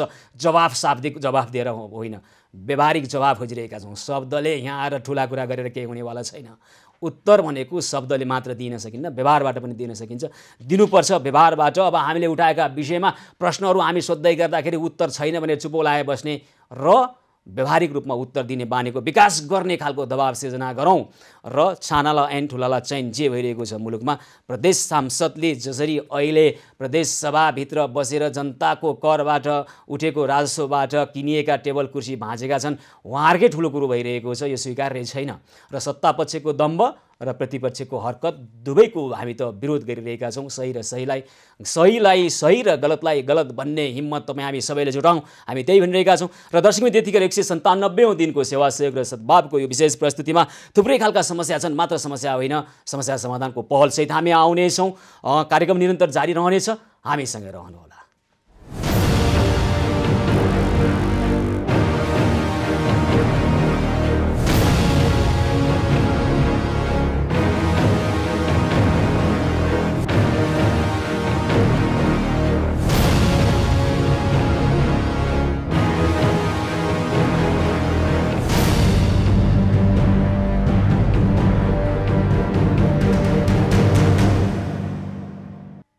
सेवा सहयोग र सद्भावको 197औं दिन एबी न्यूज पहलको यो विशेष प्रस्तुतिमा पुनः स्वागत छ आदरणीय दर्शकमित्र। यतिखेर अब हामी निजी विद्यालयहरूले यतिखेर एक खालको शुल्क आतंक मचाइरहेका छन्। कक्षा सञ्चालन भएको छ भर्चुअल तरिकाबाट, अनलाइन कक्षा सञ्चालन भएको छ। विद्यार्थीहरू बस चढेर विद्यालय गइरहेका छैनन्, विद्यार्थीहरू हिँडेर पनि विद्यालय गइरहेका छैनन्, किनभने प्रत्यक्ष उपस्थित भएर शिक्षण सिकाइ अहिले गर्ने चलन छैन, गर्नलाई अहिले मिल्दैन, त्यसो भइरहेको पनि छैन।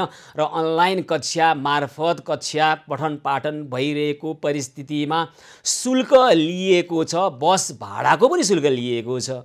र विद्यालय नगइसकेपछि विद्यार्थीहरूले क्यान्टिनमा गएर खाजा खाने कुरै भएन, तर क्यान्टिनको खर्चको पनि बिल अभिभावकलाई पठाइएको छ। कस्तो खालको अवस्था हो, यसबारेमा हामी कुराकानी गर्छौँ। र यो अवस्थालाई जायजीकरण र वैधानिकीकरण गर्नको लागि दिएको छ हवाला अनलाइन निर्देशिकाको आवश्यकता अनुसार अथवा अनलाइन निर्देशिकाको प्रावधान अनुसार हामीले यसो गरेका हौँ भन्ने तर्क पनि दिने गरेका छन्।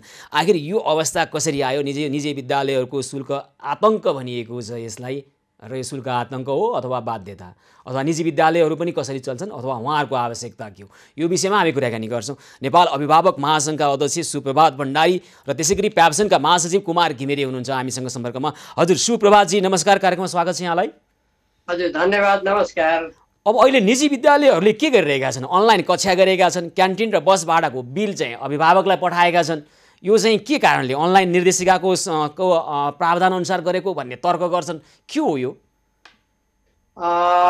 यो सबै विद्यालयले त्यसो नहोला, तर जति तपाईँले उठाउनु भएको छ प्रतिनिधित्व गर्दै प्रतिनिधिमूलक ढङ्गबाट तपाईँका कुराहरू जुन आएको छ, त्यसले विद्यालयहरूले वास्तवमा यो अनइथिकल भन्छ नि, यो कुनै पनि हिसाबबाट यो उठाउनु ठिक होइन।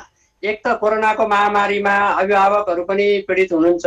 अर्को कुरा, जुन शीर्षक चाहिँ आवश्यकै छैन, जुन शीर्षकको उपयोगै भएको छैन, जुन शीर्षक उपभोग भएको छैन विद्यार्थीहरूबाट भने त्यस्ता शीर्षकमा शुल्क लिनु भनेको ठाडै नाजायज हो। त्यो कुनै पनि हालतमा ठिक मान्न सकिँदैन। अनलाइन कक्षाको निमित्त मासिक शिक्षण शुल्कसम्म कुनै प्रतिशतसम्म त्यो पनि स्थानीय सरकारले अनुमोदन गरेको वा सङ्घीय सरकारले अनुमति दिएर उठाउने हकमा हो भने त्यो सम्म चाहिँ जायज मान्न सकिन्थ्यो। अब उपभोगै नगर्न सकेको शीर्षकमा शुल्क लिनु भनेको चाहिँ त्यसलाई हामीले विद्यालय सञ्चालकलाई सोध्यौँ, अहिले पनि सोध्छौँ, प्याप्सनकै महासचिवलाई सोध्छौँ, कुमारजीलाई सोध्छौँ। उहाँले के भन्नुहुन्छ भने अब बस भाडा लिनै पर्यो, किनभने बसको किस्ता त तिर्नै पर्यो ब्याङ्कलाई भन्नुहुन्छ के उहाँहरू? यस्तो जस्तो लाग्छ सुशीलजी, उहाँहरूको समस्या आफ्नो ठाउँमा होला, त्यो अलग कुरा। के अभिभावकको समस्या छैन? अभिभावकको रोजीरोटी गुमेको छैन कि अभिभावकले ठेक्का लिनुभएको छ तिर्नका लागि? अभिभावकले निःशुल्क शिक्षा माग्नु भएको छ र निजी विद्यालयमा अभिभावकले यति मात्र भन्नुभएको छ अहिले समस्या छ, गाह्रो छ, हामीले सक्ने कुरा गर्छौँ, सरकारले जति भन्छ त्यति निर्धारण। सुप्रभातजी, म अभिभावकको कुरा सोध्छु तपाईँलाई थप। अहिले प्याप्सनका महासचिव कुमार घिमिरे हाम्रो प्रत्यक्ष सम्पर्कमा हुनुहुन्छ। हजुर कुमारजी नमस्कार, कार्यक्रममा स्वागत छ यहाँलाई। हजुर नमस्ते।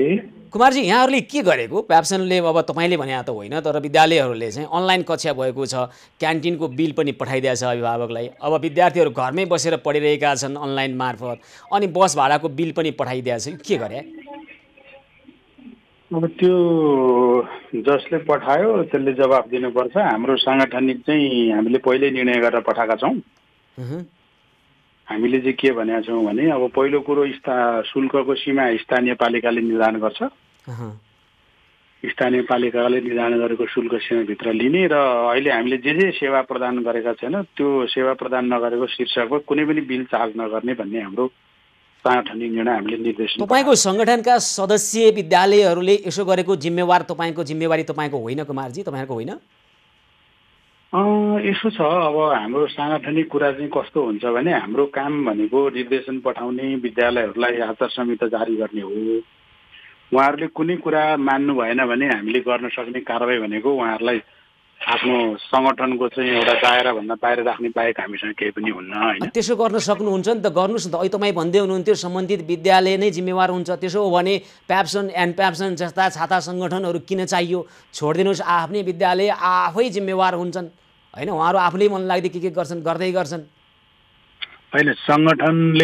सङ्गठनको भूमिका, सङ्गठनले विद्यालयप्रतिको चाहिँ एकाउन्टेबिलिटी, रेस्पोन्सिबिलिटी भन्ने कुरा र विद्यालयले इन्डिभिजुअली गर्ने कुरा दुईटा फरक चिज हो। हामीले नीतिगत कुरा निर्णय गर्ने हो।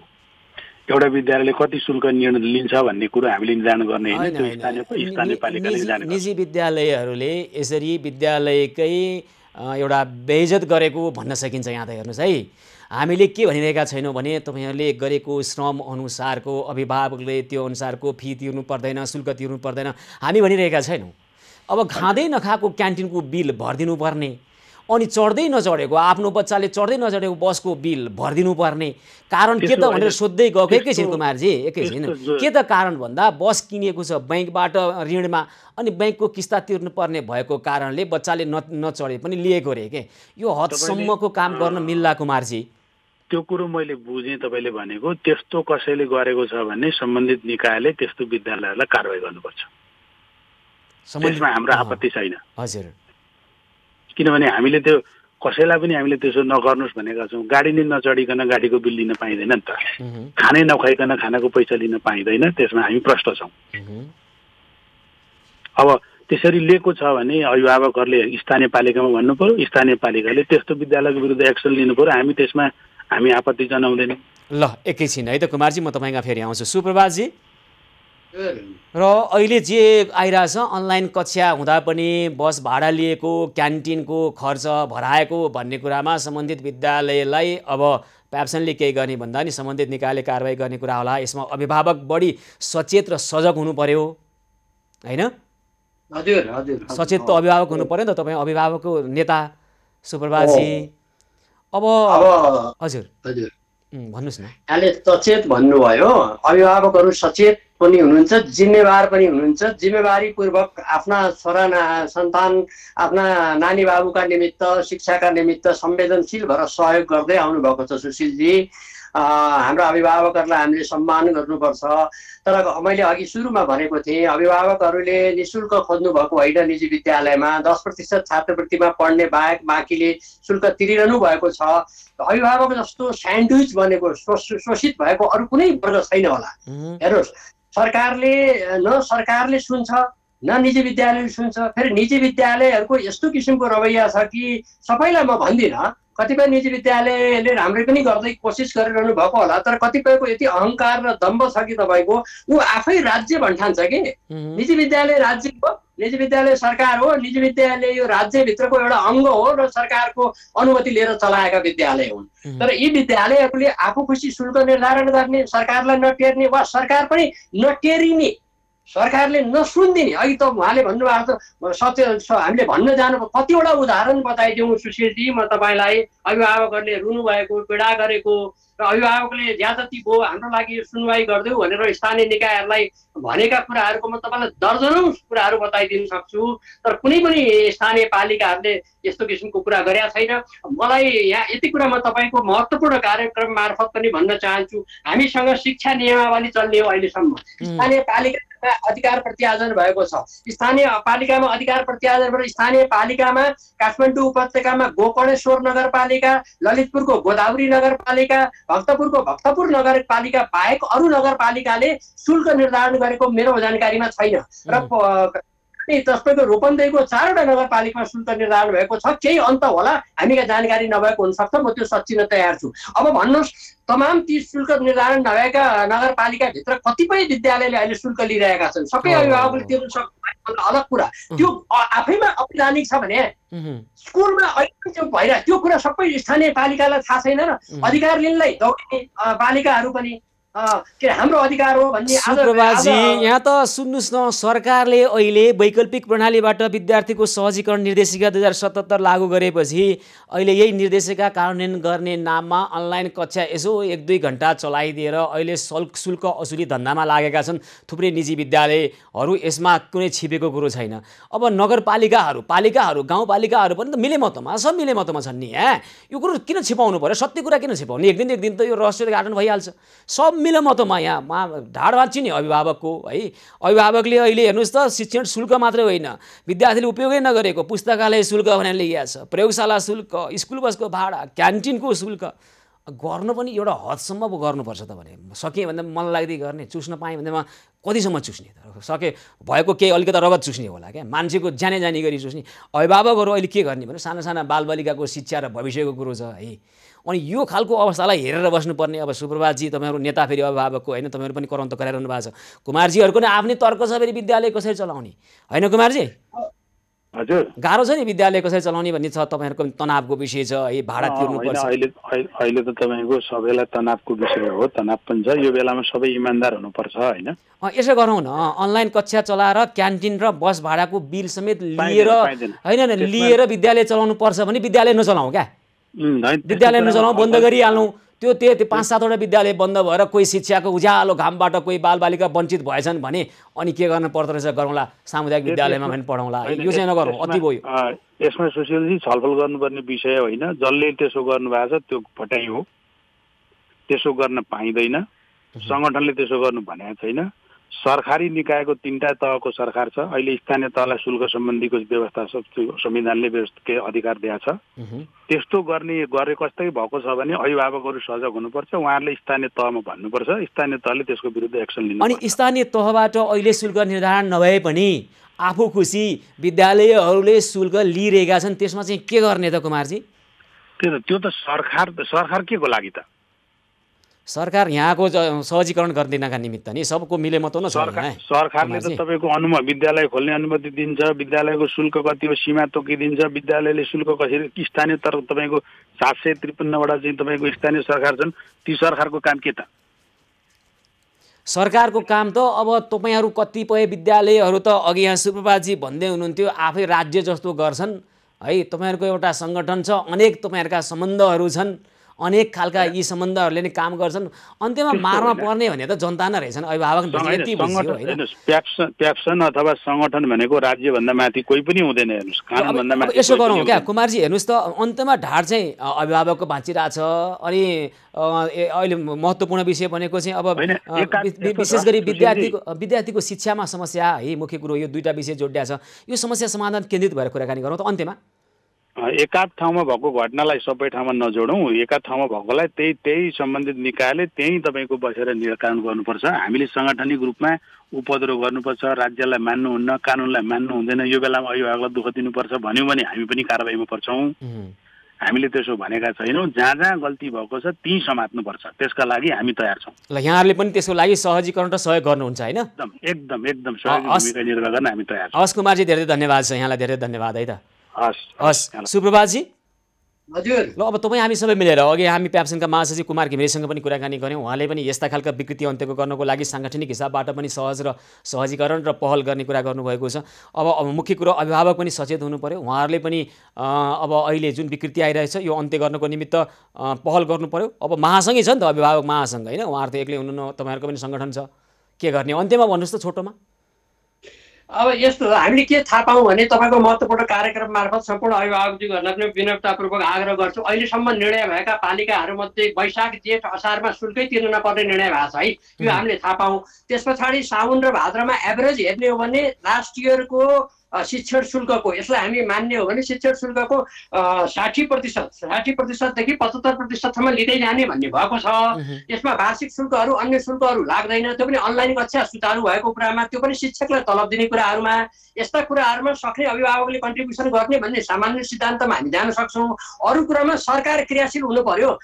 निजी विद्यालयले शुल्क नतिरे बापत अभिभावकले शुल्क तिरेन भने विद्यार्थीलाई स्कुलमा कक्षामा बस्न नदिने, लाइन काट्ने, अनि उसले आफू खुसी सरकारको स्वीकृति नलिकन लिएको शुल्क सँगै बसेको पालिका वा सरकारले थाहा पाउँदैन, उसले थाहा पाउनु पर्दैन, उसले चाहिँ कारबाही गर्नु पर्दैन। त्यस्तोलाई हाम्रो भनाइ कारबाही मात्र ठुलो कुरा होइन, तर व्यवस्थित गरिदिनु पर्यो। सरकारको अनुमति बेगर कसैले पनि थाहा नपाउँदै फाइदा छ, किन थाहा पाउने? त्यो विद्यालय सञ्चालक कुनै दलको कार्यकर्ता हुन्छ, नेतै हुन्छ, ऊ कुनै नेताको त्यहाँ लगानी हुन्छ, अनि त्यो गाउँपालिकाले नगरपालिकाले किन थाहा पाउनु पर्यो? थाहा नपाइ बस्दा फाइदा हुन्छ नि, थाहा किन पाउनु पर्यो? ढाड भाँच्ने अभिभावकको यो त हेर्नुहोस्, राज्य विहीनता, तपाईँको संविधान पालना नगर्ने, केही पनि पाल्ने, एउटा नागरिकले बाटोमा हिँड्दाखेरि बाटो बिरायो भने कारबाहीमा पर्ने, अनि स्कुल सञ्चालन गर्नेले जे पनि गर्यो भने गर्ने, राम्रो गरेकोलाई स्याबासी, नराम्रोलाई त दण्ड दिनुपर्छ। अब सुप्रभातजी, हामी यो विषयलाई यसै छाड्ने छैनौँ र कसैले पनि कानुनको धज्जी उडाउँदै अथवा अहिले त झन् स्थानीय तहले गर्नुपर्ने जिम्मेवारी नगरेका कारणले गर्दाखेरि अभिभावकको ढाड भाँचिने काम भइरहेको छ। र कतिपय विद्यालय, सबै विद्यालयले भनिरहेका छैनौँ,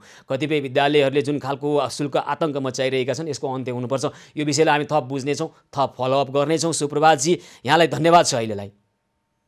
हजुर, हस्, धेरै धन्यवाद छ। नेपाल अभिभावक महासङ्घका अध्यक्ष सुप्रभात भण्डारीसँग हामी कुराकानी गर्दै थियौँ। निजी विद्यालयको शुल्क आतङ्क, अनलाइन कक्षा सञ्चालन गरिएको छ, लिन्छ बिल पठाइन्छ, शुल्क लिन्छ, क्यान्टिनमा खाजा खाएको, खाना खाएको, र विद्यालयमै गएका छैनन् विद्यार्थीहरू तर लिन्छ बस भाडा। यो के भएको हो? यो आतङ्क भएको हो। यो शुल्क आतङ्कको अन्त्यका निमित्त तपाईँ हामी सबै लाग्नुपर्छ। यो विषयलाई यसै छाड्ने छैनौँ, थप फलोअप गर्नेछौँ। सेवा सहयोग र सद्भावको 197औं दिनमा छौँ र थप अन्य विषयहरू छन्, समस्या छन्, मात्र समस्या होइन, समाधानको उपायसहित आउनेछौँ। कार्यक्रम निरन्तर जारी रहनेछ, हामीसँगै रहनुहोला।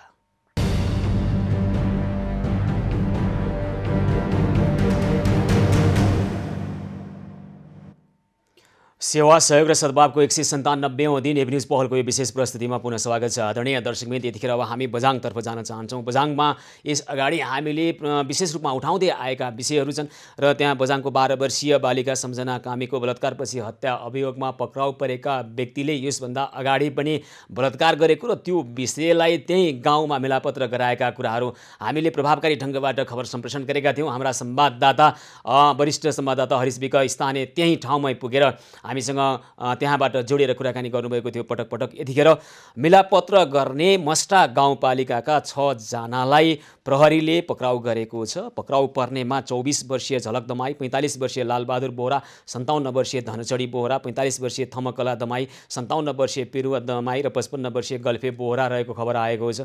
हामीले यो विषयमा बझाङका प्रहरी प्रमुख रूपक खड्कासँग पनि पटक पटक कुराकानी गरेका थियौँ र अहिले पक्राउ परिसकेपछि अब ती मिलापत्र गर्ने, फौजदारी अपराधलाई मिलापत्र मिलापत्र गरेर गाउँमै मिलाउन खोज्ने व्यक्तिलाई के कारबाही हुन्छ, यो विषयमा हामी कुराकानी गर्छौँ। बझाङ प्रहरी प्रमुख रूपक खड्का सम्पर्कमा आउनुभएको छ। हजुर रूपकजी नमस्कार, कार्यक्रममा स्वागत छ यहाँलाई। हजुर नमस्कार सर। ल सर्वप्रथम यहाँलाई धन्यवाद भन्छौँ। यहाँहरूको तदारुकताका कारणले गर्दा बलात्कार जस्तो फौजदारी अपराधलाई लुकाउने, छिपाउने, मिलापत्र गर्ने व्यक्तिहरू पक्राउ परेको खबर प्राप्त गरेका छौँ। कसरी पक्राउ गर्नुभयो, अहिले अब के कारबाही हुन्छ, कस्तो खालको कारबाहीको लागि प्रक्रिया अगाडि बढेको छ, हाम्रा दर्शकहरूलाई बताइदिनुहोस् न। उल्लेखित घटनामा संलग्न भने हामीलाई जुन जारी परेको थियो त्यो सम्बन्धमा हामीले खोज तलास गर्दै जाने क्रममा निज व्यक्तिहरू 6 जनालाई उक्त मिलापत्रमा संलग्न 6 जनालाई हिजो हामीले पक्राउ गरी सम्मानित बझाङ जिल्ला अदालतबाट दिनाजको म्याद थप गरी अब अनुसन्धान सुरु भएको छ। यसमा निजहरूलाई जबरजस्ती गर्ने मुद्दामा कसुरको प्रमाण दबाउन नहुने मुद्दामा हामीले कानुनी कारबाही गर्दैछौँ। भनेको मतियारको रूपमा उहाँहरूलाई कानुनी कारबाही अगाडि बढ्ने भयो? हजुर, यो जुन जघन्य अपराध यसलाई चाहिँ घर गाउँमै मिलापत्र गरेर प्रमाण दबाउन खोजेको आरोपमा हामीले निजहरूलाई कानुनी कारबाहीमा अनुसन्धान गर्दैछौँ। हुन्छ ल रूपकजी, त्यहाँ भएको यो घटनाको बारेमा हामी पनि हाम्रा संवाददाता मार्फत त्यहाँ सूक्ष्म रूपमा हेरिरहेका छौँ। यहाँहरूले पनि जुन पहल कदमी र तदारुकता देखाउनु भएको छ यसको लागि पुनः धन्यवाद भन्छौँ र भविष्यमा पनि त्यस्ता खालका घटना नहुन् भन्नका निमित्त अहिले नै हामीले गर्नुपर्ने कामहरू के छ, एउटा अभियानकै रूपमा अगाडि बढ्नुपर्ने अवस्था छ। प्रहरी र नागरिक भनेको दुईटै सँगसँगै अगाडि बढ्नुपर्छ हैन, र यस हिसाबले थप यस्ता खालका समस्या अपराध नहुन् भन्नका निमित्त र अगाडि भइसकेका लुकेका अपराधलाई पनि अहिले फेरि सतहमा ल्याएर कानुनी कारबाहीको रूपमा अगाडि बढाउनका निमित्त पनि तपाईँ हामी सबै लागौँ। रूपकजी धन्यवाद छ यहाँलाई र अहिलेलाई पनि धेरै धन्यवाद भन्न चाहन्छौँ। हजुर धन्यवाद। हस्, धेरै धन्यवाद छ बझाङका प्रहरी प्रमुख रूपक खड्का। यस अगाडि हामीले पटक पटक उहाँसँग पनि कुराकानी गरेका थियौँ र बझाङको 12 वर्षीय बालिका सम्झना कामीको बलात्कारपछि हत्या, योभन्दा अगाडिको बलात्कारको मुद्दालाई अथवा त्यो घटनालाई, त्यो अपराधलाई नछिपाइएको भए, त्यहाँको स्थानीयले यो कुरालाई कानुनी दायरामा ल्याउनको लागि मद्दत र सहयोग गरेको भए सम्झना कामीको ज्यान जाने थिएन। सम्झना कामीमाथि त्यो अपराध, त्यो जघन्य, त्यो सङ्गीन अपराध हुने थिएन। त्यसकारण हामी भनिरहेका छौँ, तपाईँ हामी सबै मिलेर प्रहरीको समन्वयमा प्रहरीले गरेका जायज र सकारात्मक कामलाई सराहना गर्न हामीलाई कुनै पनि कन्जुसाइ छैन। तर कहीँ गल्ती, कमी, कमजोरी गरेको छ र कहीँ त्रुटि गरेको छ भने त्यो त्रुटिलाई त्रुटि हो, यहाँ गलत भइरहेको छ भन्ने हिम्मत पनि हामीसँग छ र त्यो भन्ने छौँ। तपाईँ हामी सबैले न्यायका निमित्त पहल गर्ने वातावरणको सिर्जना गरौँ। कसैमाथि अन्याय परेको ठुलो हेरेर बस्ने खालको हाम्रो संस्कार र हाम्रो सभ्यता त्यो हुँदै होइन। कहाँबाट आइरहेको छ यो हाम्रो कुसभ्यता? अरूमाथि परेको अन्याय, आफैमाथि परेको अन्यायलाई पनि सहेर बस्ने खालको प्रवृत्तिको विकास हुँदैछ। त्यसो नगरौँ हामी भनिरहेका छौँ।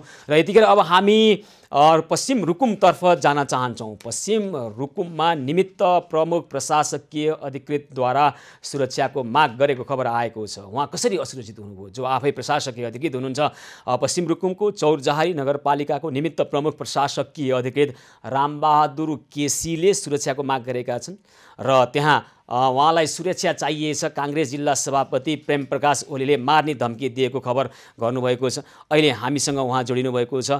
रामबहादुर केसी निमित्त प्रमुख प्रशासकीय अधिकृत हुनुहुन्छ पश्चिम रुकुम चौरजहारी नगरपालिकाका। हजुर रामबहादुरजी नमस्कार, कार्यक्रममा स्वागत छ यहाँलाई। हजुर नमस्कार सर। अब तपाईँ आफै त्यहाँ निमित्त प्रमुख प्रशासकीय अधिकृत हुनुहुन्छ, तर तपाईँलाई कसैले ज्यान मार्ने धम्की दियो, प्रेम प्रकाश ओली नेपाली काङ्ग्रेसका जिल्ला सभापति, उहाँले दिनुभयो भन्ने खबर गरिरहनु भएको छ। वास्तवमा भएको के हो रामबहादुरजी, भन्नुहोस् त। अब यो विषयमा के हो भन्दाखेरि उहाँको एउटा HB engineering and construction private limited Kathmandu भन्ने उहाँले चाहिँ एउटा दर्ता गर्नु भएको छ ठेक्का कम्पनी होइन। त्यो ठेक्का कम्पनीले हामीले चाहिँ हाम्रो नगरपालिकाको वार्ड नम्बर 2 देखि 14 सम्मका जो बाढी पहिरोले चाहिँ अहिले चाहिँ बाटोहरू भत्किएको छ, बिग्रिएको छ, त्यहाँमा चाहिँ थुप्रिएको माटोहरू हटाउनलाई हामीले चाहिँ ठेक्का आउनु गरेका थियौँ। ठेक्का आउनु गर्दाखेरि हामीले 40 लाखको ठेक्का चाहिँ दुईटा खण्डमा, एउटा प्याकेज चाहिँ वडा नम्बर 2 देखि वडा नम्बर 8 सम्मको, अर्को प्याकेज चाहिँ वडा नम्बर 9 देखि 14 सम्मको थियो। त्यसमा के हो भन्दाखेरि अब ठेक्का चाहिँ 7 जनाले हाल्नु भएको थियो, 7 वटा चाहिँ बोलपत्र दाता हुनुहुन्थ्यो। तीमध्ये उहाँको के हो भन्दाखेरि सबैभन्दा न्यून मूल्याङ्कित र सालभूत रूपमा प्रभावकारी भनेर उहाँले चाहिँ एउटामा चाहिँ 50% भन्दा बिलो भनेको एउटा चाहिँ 9,96,000 उहाँले ठेक्का पार्नुभयो। अर्को भनेको चाहिँ कति त भन्दाखेरि 10,44,000 भनेको 20 लाखको ठेक्का 10 लाखमा एउटा चाहिँ 9 लाख 96 भनेको करिब दुईमा गएर 50% तपाईँको चाहिँ घटेर चाहिँ उहाँले ठेक्का हाल्नुभयो र त्यो ठेक्का हालिसकेपछि हामीले चाहिँ 7 दिनको आश्रयको सूचना प्रकाशन गर्यौँ। आश्रयको सूचना पश्चात उहाँलाई हामीले चाहिँ सम्झौताका लागि बोलायौँ, सम्झौता गर्नुभयो उहाँले। र पहिले नै बोलपत्र सम्बन्धी कागजमा के उल्लेख थियो भने सम्झौता भएको मितिले 7 दिनभित्र काम चाहिँ सम्पन्न गर्नुपर्ने छ भन्ने कुरा चाहिँ पहिला नै बोलपत्र सम्बन्धी कागजमै उल्लेख गरिएको र कुरो चाहिँ सम्झौता पनि उल्लेख गरिएको छ र त्यही सम्झौता अनुसार उहाँलाई चाहिँ 7 दिनको उहाँले सम्झौता गर्नुभयो। सम्झौता गरिसकेपछि उहाँले 7 दिनमा कुनै पनि काम सक्नु भएन। अहिले पनि आज हाम्रो चाहिँ अनुगमन सकिएको छ। हाम्रो चाहिँ अनुगमनमा प्रमुख जिल्ला अधिकारी, त्यसै जिल्ला समन्वय समिति प्रमुख, जिल्ला समन्वय समिति अधिकारी, त्यसै प्रहरी प्रमुख डिएसपी साहब लगायतको टोलले चाहिँ अनुगमन गरेको छ। त्यो रिपोर्ट दिएको छ।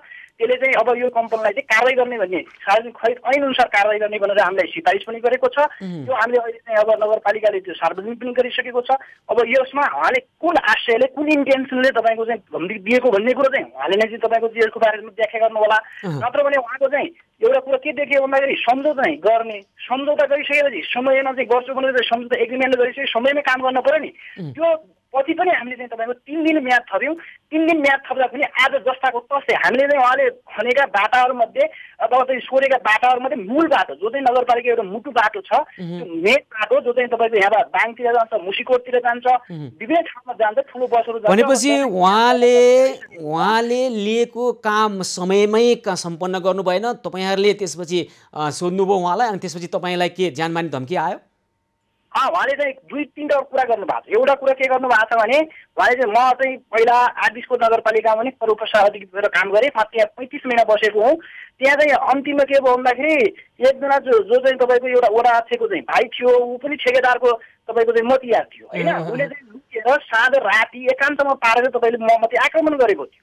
त्यो आक्रमणको विषयमा उहाँले के भन्नु भएको छ भने तपाईँको चाहिँ 8-20को जस्तो कुट्न नपरोस्, 8-20 जस्तो मार्न नपरोस्, यहाँ चाहिँ मार्न नपरोस् भनेर उहाँले शब्द बोल्नुभएको छ। उहाँलाई म के अवगत गराउँछु भने तपाईँको एबिएन टेलिभिजन मार्फत उहाँले चाहिँ हिंसाको पक्षपात किन गरिराख्नु भएको छ, काटमारको कुरा किन गरिराख्नु भएको छ, किन भन्दाखेरि उहाँ पनि एउटा चाहिँ हिंसा पीडित मान्छे हो के। तपाईँको जुन 10 वर्ष युद्ध भयो सशस्त्र आन्दोलन उहाँको चाहिँ अहिले चाहिँ के फेरि तपाईँलाई मार्ने धम्की दिनुभयो उहाँले प्रेम प्रकाशजीले? ल म काङ्ग्रेसका पश्चिम रुकुमका जिल्ला सभापति प्रेम प्रकाश ओलीलाई सोधिहाल्छु नि त है। ओलीजी नमस्कार, कार्यक्रममा स्वागत छ यहाँलाई। धन्यवाद हजुर।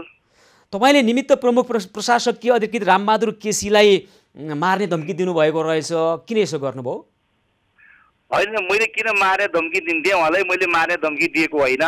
उहाँले अलिकति के छ भन्दाखेरि यो मेरो मात्रै केस होइन कि मेरो भन्दाखेरि मेरो छोराहरूको यो निर्माण व्यवसायी इजाजत प्राप्त मेरो छोराहरू हो।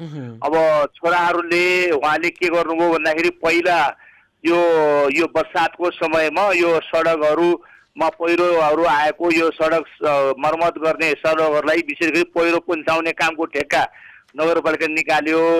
अनि नगरपालिका निकाल्दाखेरि चाहिँ के भयो भन्दाखेरि मेरो छोराहरूको त्यो बिलो कम रेट हुन गयो। कम रेट हुन गएपछि उहाँले के गर्नुभयो, त्यसको ठ्याक्कै दोस्रोमा चाहिँ नि पहिलोमा बिलो रेट चाहिँ मेरो छोराहरूको, दोस्रोमा चाहिँ त्यहाँको मेयर साहबको परेछ। अनि मेयर साहबको फारम मेयर साहबको, तर त्यसको प्रतिनिधि चाहिँ मेयर साहबको भतिजाहरू रहेछन्। अनि त्यसपछि उहाँले के गर्नुभयो त भन्दाखेरि उहाँले त्यो पहिलो टेन्डरमा त्यस्तो कुनै शर्त छैन, आशय पत्र भन्ने हुन्छ जो सार्वजनिक खरिद ऐन अन्तर्गत चाहिँ एउटा आशय पत्र निकाल्नुपर्छ जो चाहिँ अरू अन्य गोलपत्रलाई जनाउ दिने सूचना हो। त्यो यो सूचना चाहिँ यो कारणले उहाँको यो रेटमा चाहिँ उहाँको पढ्न खोजिराखेका छ। यो उहाँलाई चाहिँ हामी स्वीकृति गर्दैछौँ, तपाईँहरूको के छ भनेर अरू गोलपत्रलाई चाहिँ जनाउ दिने आशय पत्र भनिन्छ, जसलाई त्यो निकाल्दाखेरि त्यो आशय पत्र दुनियाँ तथा नाम खालको शर्त राख्नुभयो।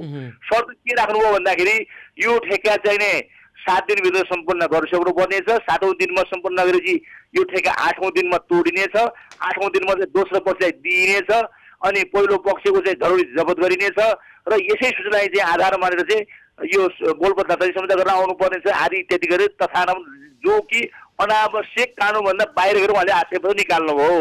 त्यसमा पनि मैले चाहिँ आपत्ति गरिराखेका थिएँ। तैपनि अब छोराहरू भर्खर भएर मेरो छोरा पनि इन्जिनियर गरेको, अब बिचरा आफूले भनेपछि तपाईँलाई चित्त नबुझ्दो खालको उहाँले प्रावधान राखिसकेपछि मार्ने धम्की दिनुभयो, कुरो यति रहेछ होइन? त्यो होइन, त्यो सुरुमा भन्दैछु। अनि त्यसपछि सम्झौता भयो। सम्झौता भइसक्यो त्यसपछि उहाँले सम्झौतामा 2 दिनको चिठी लेख्नुभयो। उहाँले 2 दिनमा सम्झौता गर्न आउनु भनेको त्यही पनि ठिक छ, मेरो छोराले छोडिदिनु भयो, अब हामी चाहिँ गर्छौँ ठिकै छ हामी मिलाउँछौँ, हजुर त्यसमा क्या चासो राख्नु भने मेरो छोराले समर्थन पनि गरे। अनि उहाँले सातौँ दिनमा उहाँले के गर्नु हो भन्दाखेरि तपाईँसँग गर्ने कुरो उहाँले 36वटा बाटो 36वटा बाटोमा उहाँले 55वटा बाटोलाई यो सबै बाटो पनि यो पनि पन्छाउनु पर्ने हो भनेर उहाँले पेल्न थाल्नुभयो। अनि त्यो त 7औं दिनमा सकिने स्थिति थिएन। अनि 7औं दिनमा नसकिएपछि मेरै नगरपालिकाको बाटो हो, भाउ के गर्नुपर्छ, तिमीहरूले नाफा घाटा कुरा छोडिदेऊ, राम्रोसँग काम गर भनेर मैले भनिसकेपछि उहाँले 7औं दिनमा उहाँले म्याद थप नगर्ने, त्यो ठेगा तोड्ने आफ्नो विशाल मेयरको बजार ठेगा दिने तयारी गर्नु उहाँले। अनि मैले के भने भन्दा तपाईँ यस्तो पनि नियम काहीँ हुन्छ, सार्वजनिक खरिद ऐन तपाईँ पढ्नुहोस् न, अध्ययन गर्नुहोस् न कार्यकारीजी। भनेपछि त्यसपछि तपाईँ धम्क्याउन थाल्नुभयो, उहाँले पनि गर्नु भएको रहेछ सकेको। मैले धम्क्याएको होइन, मैले के भनेको भन्दाखेरि तपाईँ यस्तै व्यवहारले गर्दाखेरि तपाईँको यस्तै रानी बानीले गर्दा उहाँ फेरि यो रुकुम जिल्लाकै पश्चिम रुकुमकै 8-20 नगरपालिका उहाँ कार्यकारी निमित्त कार्यकारी काम गर्नु भएको थियो। त्यहाँ उहाँलाई चाहिँ त्यहाँको नेकपाको वडा अध्यक्षले कुटेर पठाएको थिए। त्यसै गरी कुट्नु नपरोस् भनेर तपाईँले पनि अहिले थर्काउनु भयो होइन त? त्यो पनि मैले भनिनँ, तपाईँ यही भएर त्यहाँ कुटेका रहेछन् हेर्नुहोस्, अनि व्यवहार सुधार गर्नुहोस्, बानी सुधार गर्नुहोस्। कुरा बुझियो, तपाईँले भनेको भन्दा धेरै कुरा हाम्रा दर्शकहरूले बुझिसक्नुभयो। स्थानीय कर्मचारी, स्थानीय नेता र कर्मचारीको बीचको ठेक्का पट्टा र लाभका कुरामा कुन हदसम्मको घम्साघम्सी हुन्छ एउटा प्रतिनिधिमूलक उदाहरण हो आदरणीय दर्शकवृन्द यो होइन। यो बीचमा के छ भित्र अझै हामी खोज्न लिन्छौँ। रामबहादुरजी, तपाईँले पनि त निमित्त प्रमुख प्रशासकीय अधिकृत भएको कारणले तपाईँले पेल्नु भएको कुरो उहाँले गर्नुभयो। अनि त्यस कारणले पनि उहाँ पनि त्यहाँको स्थानीय नेता, चान्चुने नेता होइन, फेरि कङ्ग्रेसकै नेता होइन त। त्यस कारण उहाँले पनि दिनुभएछ, तपाईँलाई सकेकै गर्छु भनेर धम्क्याउनु भएछ। तपाईँहरू दुईटाको विषय चाहिँ यति धेरै रुचिको विषय चाहिँ यसले धेरै कुराको सङ्केत गरिरहेको छ। दुवै पक्षबाट के भएको छ अझै हामी बुझ्नेछौँ। तर यसले महत्त्वपूर्ण विषय के गर्यो भने कर्मचारी र नेताको बिचको ठेक्कापट्टामा हुने खालका समस्या र त्यसको बाहिर यो पटाक्षेप भएको छ क्या, यो बाहिर देखिएको छ है। रामबहादुर चाहिँ अब तपाईँको भनाइ अन्त्यमा भन्नुहोस् त, के गर्नु पर्यो त? प्रेमजीलाई कारवाही गर्नु पर्यो? होइन, यस्तो छ, अब तपाईँको चाहिँ मैले छोटो समय छ, तपाईँ के चाहनुहुन्छ? उहाँलाई कारवाहीको आवश्यक छ भने कानुनी कारवाहीको लागि अगाडि बढ्नुहोस्, हामीले तपाईँलाई न्याय दिनको लागि के गर्नुपर्छ हामी हाम्रो ठाउँबाट पहल गरौँला। ल भन्नुहोस् त। होइन, जिल्ला प्रशासन कार्यालयमा मैले निवेदन दिइसकेको छु कारवाहीको लागि होइन। म उहाँलाई के जानकारी गराउन चाहन्छु भने उहाँले चाहिँ जुन प्रकारको ठेका प्रक्रिया बारेमा उहाँ त अब अनुभवी ठेकेदार हुनुहुन्छ मैले बुझे अनुसार होइन। तपाईँ पनि त अनुभवी प्रमुख प्रशासकीय अधिकृत हुनुहुँदो रहेछ नि, कति पेल्न सकिन्छ, कुन प्रावधान लाउन सकिन्छ गर्नुभएछ नि त उहाँको अनुसार त।